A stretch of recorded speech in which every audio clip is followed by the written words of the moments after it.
ফাইজলামি শুরু করো সারা দেশব্যাপী ফাইজলামি শুরু করে দিয়েছে একেবারে নির্মম ভাবে, অহেতুক ভাবে। এই যে অসহায় মানুষগুলোকে, ছাত্র পড়তে গিয়েছে, বাবা মার স্বপ্ন লালন করা ছাত্র, ছেলেটা ইঞ্জিনিয়ার হবে, ছেলেটা মেডিকেল সায়েন্সের পরে বড় একজন ডক্টর হবে, পিটায় মেরে ফেলে দিল তাকে। এত বড় সাহস! আর আমরা কিছুই বলতে পারলাম না, কিছু করলাম না। কি একটা অবস্থা চলছে! এগুলো যখন চলতে থাকবে একটা কওমের মধ্যে, আপনার মনে হয় যে আল্লাহর পক্ষ থেকে রহমত নেমে আসবে? লা ইলাহা ইল্লাল্লাহ বলা একজন মানুষ যদি বেঁচে থাকে, ওই একজন মানুষের সম্মানে আল্লাহ পাক কিয়ামত দিবে না ইনশাআল্লাহ। সে একজন মানুষকে এভাবে নির্মমভাবে পিটিয়ে মেরে ফেলো তোমরা। এখন মানুষকে পেটানো শুরু করেছো। নবী সাল্লাল্লাহু আলাইহি ওয়াসাল্লাম শেষ জামানার হাদিস সম্পর্কে বলেছিলেন যে আমি এক শ্রেণীর মানুষকে দেখি নাই যারা আসবে মানুষকে নির্মমভাবে মারবে। নবীজি বলেছিলেন শেষ জামানায় দুই শ্রেণীর মানুষ আসবে, আমি এদেরকে দেখি নাই। নবীজি দেখেন নাই মানে 1400 বছর আগে ওরা ছিল না। এক শ্রেণী হচ্ছে হাতের মধ্যে মানুষকে মারার কিছু অস্ত্র নিয়ে ঘুরে বেড়াবে, এরা মানুষকে নির্মমভাবে পিটাবে, নির্মমভাবে মানুষকে পিটাবে। এই শ্রেণীকে আমি দেখিনি, এরা আসবে পরে। আর এক শ্রেণী হচ্ছে এমন এক শ্রেণীর মহিলা বের হবে যারা কাপড় পরেও নগ্ন থাকবে, নিজেরাও আকৃষ্ট হবে, অন্যকে আকৃষ্ট করবে। তো এই মেয়েদেরকে তো দেখতে পাচ্ছেন, এখন পাচ্ছেন না? তার মানে কিয়ামত কাছে না দূরে? আর আমি এখন ওই হাতে লাঠিওয়ালা ওই গ্রুপকেও খুঁজে পেয়েছি। হাতে লাঠিওয়ালা সেই গ্রুপ কোনটা জানেন? ওই যে ঘরের মধ্যে ঢুকায় যে ছেলেগুলোকে মেরে রাত্রেবেলা মেরে ফেলায়, সেটা গ্রুপের। বিভিন্ন হলে দেখেন না, হকি স্টিক নিয়ে 8-10 জন মিলে এক একটা করে ছেলেকে ডেকে নিয়ে পিটায় মেরে ফেলায়, এগুলা সেই ছেলে। এদেরকে যারা জন্ম দিয়েছে ওই বাপের জন্য ধিক্কার, এদেরকে যারা জন্ম দিয়েছে এই বাপের জন্য ধিক্কার। আর এখন এরকম লেডিস গ্রুপও বের হয়েছে, এখন মেয়েদেরকেও হলে ডেকে পিটানো শুরু করেছে। তোমরা কি মনে করো যে 5 জন 6 জন 10 জন মিলে একজনকে সারা রাত টর্চার করে মেরে ফেলানোর মধ্যে সুপুরুষ? তুমি সুপুরুষ, তুমি অনেক বড় বীর। সাহসটাকে তুমি একজন মারামারি করে দেখাও না, দেখি তোমার এত বড় সাহস, তাহলে একজন মারামারি করে দেখাও না। আসো রিংয়ের মধ্যে আসো, তারপর দেখি তোমার কত শক্তি, আমাদের কত শক্তি। একজন 1-on-1 ব্যাটেলে আসো, দেখি খালি হাতে 1-on-1 ব্যাটেলে আসো। 8 জন 10 জন মিলে একটা বুয়েটের ছেলে, একটা মেডিকেলের ছেলে, একটা অমুকের ছেলে, তমুকের ছেলে, বাবা মায়ের স্বপ্ন লালন করা ছেলেগুলোকে ঘরের মধ্যে ঢুকাবা, সারা রাত পিটায় মেরে ফেলবা, এটাকে তোমরা সাফল্য মনে করো, বীরত্ব মনে করো? এই ছেলেগুলোকে জন্ম দিয়েছে যে পিতা মাতায়, এদের জন্য ধিক্কার আমার পক্ষ থেকে। আপনারা এইসব সন্তান জন্ম দিতে গেলেন কেন? খিদির আলাইহিস সালাম বেঁচে থাকলে ছোটবেলায় মেরে ফেলতো এদেরকে। ওই যে খিদির আলাইহিস সালাম ছোটবেলায় একটা বাচ্চাকে মেরে ফেলছিলেন না? মুসা আলাইহিস সালাম বলেছিলেন যে একটা বাচ্চাকে কেন মেরে ফেললেন? তখন খিদির আলাইহিস সালাম বলেছিলেন এই ছেলেটা যদি বড় হলে অনেক বড় কাফের হবে। আল্লাহ আগে জানিয়ে দিয়েছেন, এই জন্য আগে মেরে দিয়েছে। এই বাচ্চাগুলোকে নিতে গেলেন কেন? কোন রকম লজ্জাবোধ নাই, চক্ষু লজ্জা নাই।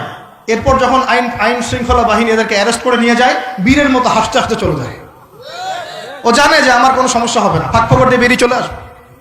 তোমরা এগুলোকে বীরত্ব মনে করো, সুপুরুষ হয়ে গেছো তোমরা। এতই যদি ক্ষমতা থাকে, সাহস থাকে, তো একজন মারামারি করো না কেন? 1-on-1 ব্যাটেল আসো, তারপর দেখো কে জিতে কে হারে। 10 জন মিলে একজনকে পিটাবা, মনে করছো খুব বড় বীর হয়ে গেছো। এখন 10টা মেয়ে মিলে একটা মেয়েকেও পিটাচ্ছে, সুবহানাল্লাহ। তা আবার ইসলামিক বিশ্ববিদ্যালয়ের মধ্যে। এই বিশ্ববিদ্যালয়ের নাম ইসলামিক কে দিল? এটা ইসলাম? একটা মেয়েকে আপনি ঘরের মধ্যে ঢুকায় সারা রাত পিটাবেন, মেয়েটা কাঁদতে বলছে আমার পায়জামা পর্যন্ত খুলে ফেলেছে টান দিয়ে। আরে তোর মায়ের পায়জামাকে খুলে ফেললে তোর কেমন লাগবে? তোর বোনের পায়জামাকে খুলে ফেললে তোর কেমন লাগবে? কোন সাহসে তুই একটা মেয়ের পায়জামায় হাত দিস? এত বড় সাহস! আর এদেরকে আমরা তোলা করে মানুষ করি। আইন শৃঙ্খলা বাহিনী আপনারা কি করেন? ইনস্ট্যান্ট কোর্ট বসে ফাঁসি দিয়ে দিবেন এদেরকে। আল্লাহর কসম করে বলছি, যদি কোনোদিন এরকম ক্ষমতা আমাদের কাছে আসতো, দিন বিচার করে দেখিয়ে দিতাম ইনশাআল্লাহ। ফাইজলামি শুরু করো সারা দেশব্যাপী। যারা এখন বিপদগামী ছিলেন আমরা মনে করতাম, তারাই এখন হেদায়েতের দিকে আসছেন। আর আমরা এখন মুসলিম ঘরে জন্মগ্রহণ করে নামাজ ছেড়ে দিচ্ছি, কুরআন পড়া ছেড়ে দিচ্ছি। এটা কি ধরনের কথা? আমার পরিবারের মা বোনরা কিভাবে বেপরদায় বাইরে যায়? আমার পরিবারের কর্তা আমি কেমন করে আমার পরিবারের স্ত্রী সন্তান মেয়েরা বাইরে বেপরদায় যাবে? কিভাবে যাবে? আমি তো পরিবারের কর্তা, আমি পরিবারের স্বামী, আমার স্ত্রী কেমন করে বেপরদায় বাইরে যাবে? আমার ছেলে কেন নামাজ পড়বে না? নামাজ না পড়ে সে ভাত খাবে কিভাবে? নামাজ না পড়ে আমার পরিবারে আমার ছেলে ভাত খাবে কিভাবে? আমার মেয়ে কেমন করে ভাত খাবে? অতএব পরিবারটাকে শক্ত করেন, হালাল খান, সামাজিকভাবে ইসলামটাকে এগিয়ে নেন, ইনশাআল্লাহ দেখবেন একদিন বড় পরিসরে ইসলাম কায়েম হয়ে যাবে ইনশাআল্লাহ। আর আমরা কারোর জন্য বদদোয়া করব না, আমরা দোয়া করব আল্লাহ পাক যেন ঊর্ধ্বতন কর্তৃপক্ষ সবাইকে হেদায়েত দান করেন এবং অন্যায়ের বিরুদ্ধে দাঁড়ানোর তৌফিক দান করেন এবং তাদের হাতে হলেও আল্লাহ পাক যেন ন্যায় প্রতিষ্ঠা করার তৌফিক দান করেন। আর ন্যায় কোনটা ন্যায় কোনটা অন্যায় এগুলো এইসব প্রোটেস্ট্যান্ট মুসলিমরা আপনাদেরকে শেখাতে পারবে না। যারা ইসলাম, কোরআন, সুন্নাহ, সমকালীন বিশ্ব ইতিহাস, অর্থনীতি, সংস্কৃতি, দেশীয় কালচার সব সম্পর্কে জ্ঞান রাখে, এই মানুষরা আপনাকে বলতে পারবে কোনটা সত্য কোনটা মিথ্যা, কোনটা হক কোনটা বাতিল। একজন কবর পূজারী আপনাকে কি হেদায়েত দিবে? একজন মাজার পূজারী আপনাকে কি হেদায়েত দিবে? একজন বেদাতি আপনাকে কি হেদায়েত দিবে? হেদায়েত তো নিতে যান খালি ওদের কাছে। আর জ্ঞানী মানুষকে তো মূল্যায়ন করেন না, যারা বুদ্ধি বিক্রি করে খায় ওদের কাছে পরামর্শ নিচ্ছেন।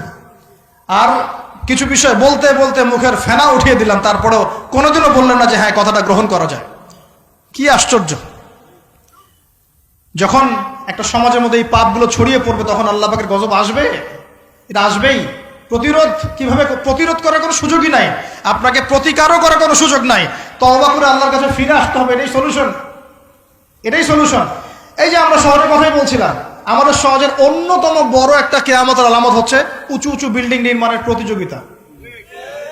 নবীজি জীবনের শেষের দিকে যে হাদিসগুলো বলেছেন, শেষের দিকে, তার মধ্যে কিয়ামতের বড় দুইটা আলামত বলেছেন। তার মধ্যে একটা হচ্ছে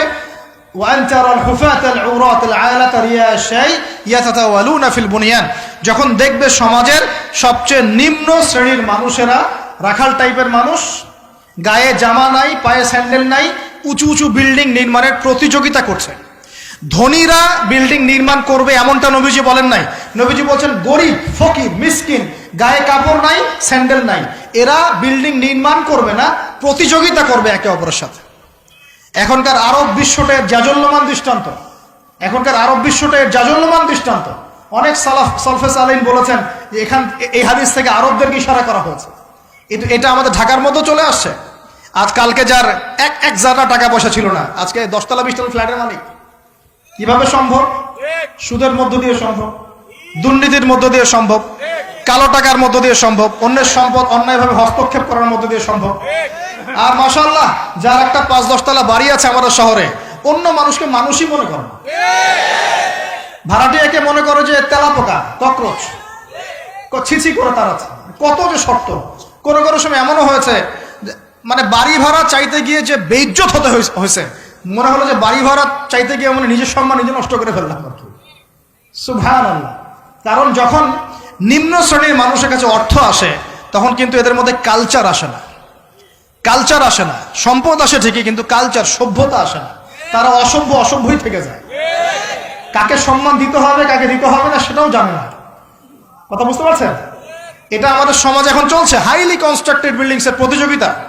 আর আমরা বলবো কেন, এই যে এখনকার সেকুলার রিপোর্টগুলোই বলছে বেশিরভাগ বিল্ডিং এরই দেখা যায় যে কোনো রকমের ভিত্তি নাই। এই 5-6 মাত্র ভূমিকম্প হলেই সব ধরধর করে পড়ে যাবে।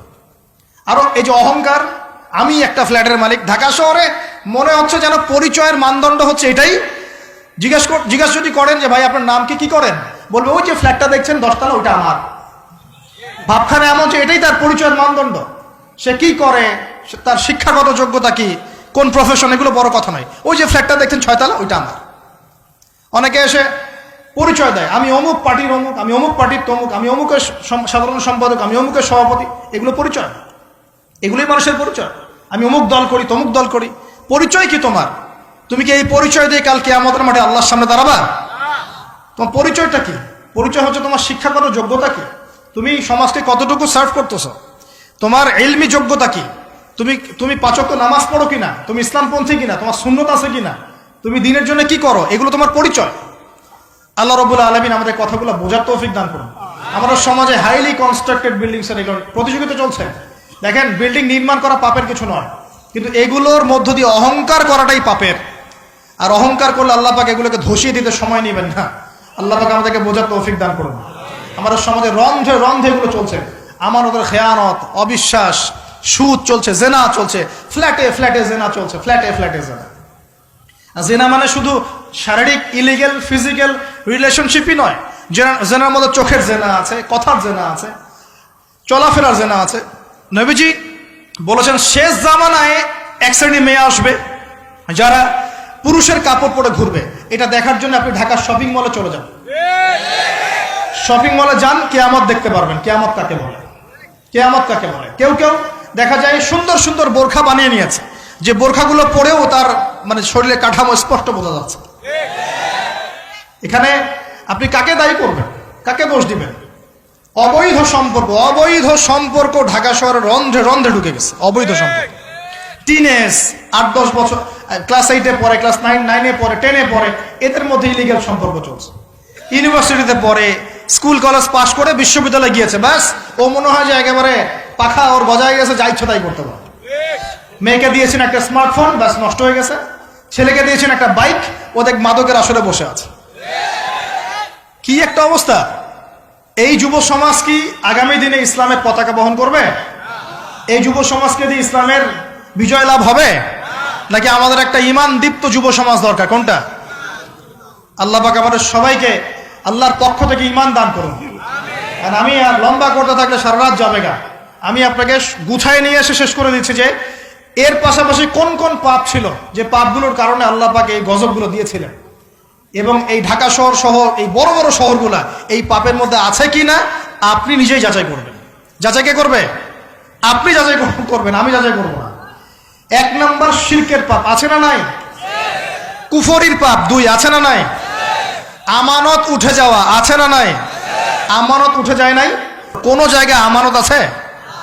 কেউ বলছে যে আমি জনগণের কল্যাণে নিজেকে নিয়োজিত করেছে, উপর থেকে হাতি আসলে ও খাইতে খাইতে খাইতে মাসি বানায় দেয়, তাই না? এগুলো একটা বাজেট আসছে 1 কোটি টাকার, দেখবেন আস্তে আস্তে আস্তে 10 লাখ টাকায় নেমে আসছে, শেষ না? এ খাবে 10, ও খাবে 5, এ খাবে 5 করতে করতে করতে জনগণ খাবে 10। তা আমানত উঠে যায় নাই সমাজ থেকে? 3 নম্বর আমানত উঠে যাবে। 4 বিশ্বাস উঠে যাবে। বিশ্বাস উঠে গেছে না? বাবাও ছেলেকে বিশ্বাস করতে পারে না, এখন স্বামী স্ত্রীকে বিশ্বাস করতে পারে। মনে রাখবেন, একটা সমাজে যদি বিশ্বাস না থাকে একের প্রতি অন্যের, এই সমাজের মধ্যে কখনো শান্তি আসবে না। আসবে?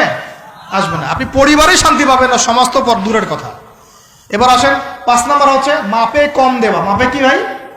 এই মাপে কম দেওয়াটা আমাদের সমাজে পাপের মধ্যে নাই? ব্যবসায়ী যারা আছেন সতর্ক হয়ে যান। আপনি যদি মাপে কম দেন, এই পুরো রিজিক আপনার জন্য হারাম হয়ে যাবে। আল্লাহ পাক বলেছেন এই মাপে কম দেয়া হারাম রিজিক খেয়ে ইবাদত করলে ইবাদত কবুল হবে না। পৃথিবীতে সর্বপ্রথম কওমে মাদিয়ানকে ভূমিকম্প দিয়ে ধ্বংস করে দেওয়া হয়েছিল। তাদের প্রধান অপরাধ ছিল মাপে কম দেওয়া, যেটা আমাদের মধ্যে ছড়িয়ে পড়েছে। মাপে কম দিচ্ছি আমরা।